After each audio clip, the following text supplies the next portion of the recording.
तर फुल्यांची आणि माझी ओळख हे ज्या टप्प्यावर झाली तो क्षण माझ्यासाठी खूप महत्त्वाचा होता आणि त्यामुळंच कदाचित आज मी इथं आहे. आणि असं काही घडलं नसतं तर कदाचित म्हणजे आपण वेगळ्याच मार्गावर असलो असतो. मी तर हमखास मी बऱ्याचदा बोललो आहे, पण मी खूप विचित्र्या वेड्यावाकड्या अशा मार्गावर होतो. अंधश्रद्धा, भांडण, व्यसनाधीनता आणि सगळी दिशाहीनता ह्याच्याशिवाय आयुष्यात काही नव्हतं. माझे आई आहे, वडील माझे नाही आहेत आज. आई सारखी वडिलांची आठवण काढते. माझे वडील दगड फोडायचं काम करत होते, घर बांधण्याचं काम करत होते. आणि माझ्या वडिलांना ह्या सगळ्या महापुरुषांची जे इथं आहेत त्यांच्याशी काही घेणं देणं नव्हतं. यांचे छोटे छोटे देव होते, खूप सारी अंधश्रद्धा होती आणि आपापले समज होते आणि स्वतःच्या विचाराच्या चिखलातच अडकून पडलेली ही सगळी लोकं होती. आणि अशा घरात मीही जन्मलो. आई साक्षीदार आहे की मी प्रचंड भांडायचो. मी अनेक वेळा बोललो आहे की मी जेव्हा बाबासाहेबांचा फोटो माझ्या घरात लावला तर त्या दिवसापासून जवळजवळ एक महिनाभर माझ्या वडिलांची माझी खूप भांडण झाली की या महाराजा फोटो तू तुझ्या घरात का लावतो.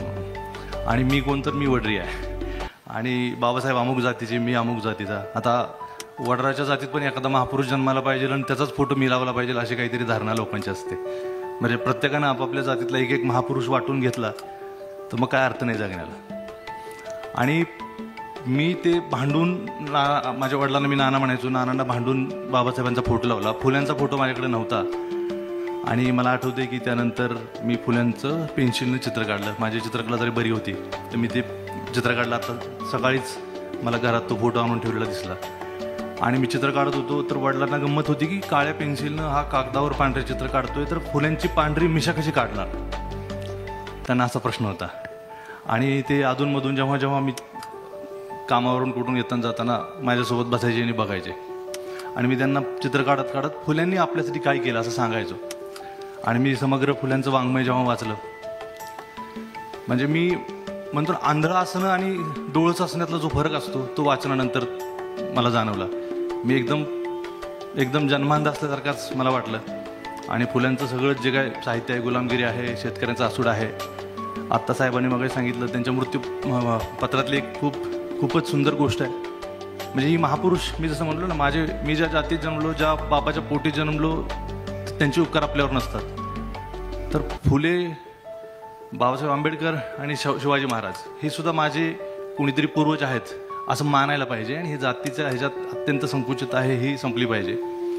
फुल्यांनी महाराजांचे उपकार मानलेत. त्यांच्यावरती कुळवाडी भूषण नावाचा पोवाडा त्यांनी लिहिला आहे. आणि तेव्हा कळतं की ही परंपरा कुठून आली आहे. म्हणजे शिवाजीचे वंशज कोण आहेत तर फुले आहेत, फुल्यांचे वंशज आंबेडकर आहेत. आणि त्याच्यातून काय आपण शिकलो तर आपण त्यांचे वंशज होऊ शकतो, नाहीतर आपल्याला काही अर्थ नाही.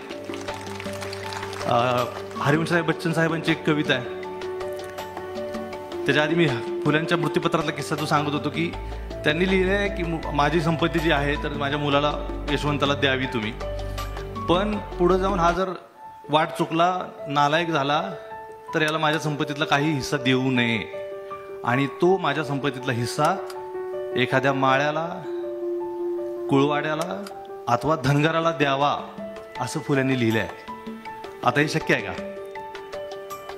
एवढा म्हणजे इतकं प्रचंड विचाराशी एकनिष्ठ असणारा हा माणूस आहे. आणि हे बघून मला हरिवंशराय बच्चन साहेबांची एक ओळ आहे की मेरे बेटे होने से मेरे उत्तराधिकारी नहीं होंगे, मेरे बेटे होने से मेरे उत्तराधिकारी नहीं होंगे, जो मेरे उत्तराधिकारी होंगे वो मेरे बेटे होंगे. जे विचार पुढे घेऊन जातात ते तुमची उत्तराधिकारी असतात, तुमचे वंशज असतात. फक्त पोटी जन्माला येऊन त्या जातीत जन्माला येऊन काही होत नाही. तर हे फुल्यांनी असू द्या, शिवाजी महाराजांनी असू द्या, एखादा कवी हरिवंशराय बच्चनसारखा असेल, तुकाराम असतील, हे सगळ्यांनी हेच सांगितलं आहे. आणि ही परंपरा सतत वाहते.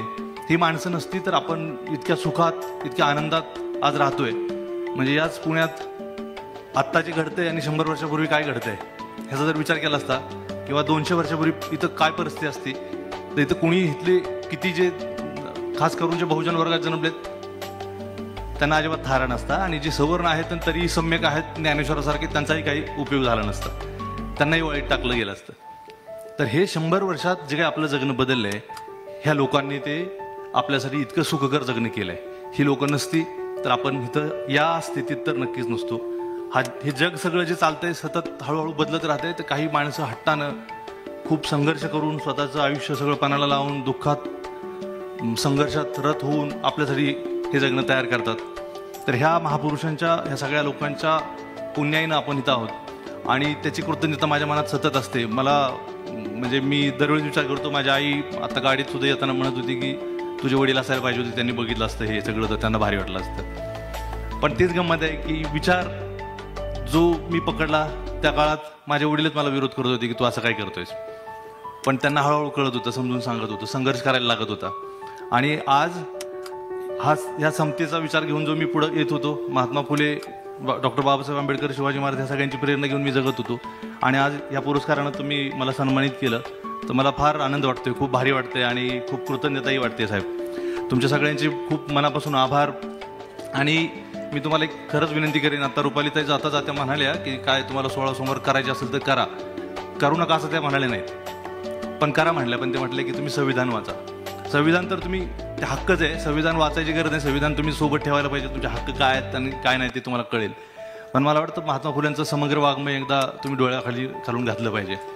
तिथल्या महिलांनी जर कोणाचे उपकार मानायचे असतील, तुम्हाला एक घटना माहिती आहे की नाही, तर म्हणजे कशी परंपरा कशी असते, शिवाजी महाराजांनी स्त्रियांचा आदर 400 वर्षापूर्वी व्यक्त केला होता. जिजाऊंनी इथं आपल्या या मराठी भूमीत आई म्हणून या सगळ्याची एक म्हणतो ना की एक पायाभरणी केली होती, ती शिवाजींनी पुढं नेली.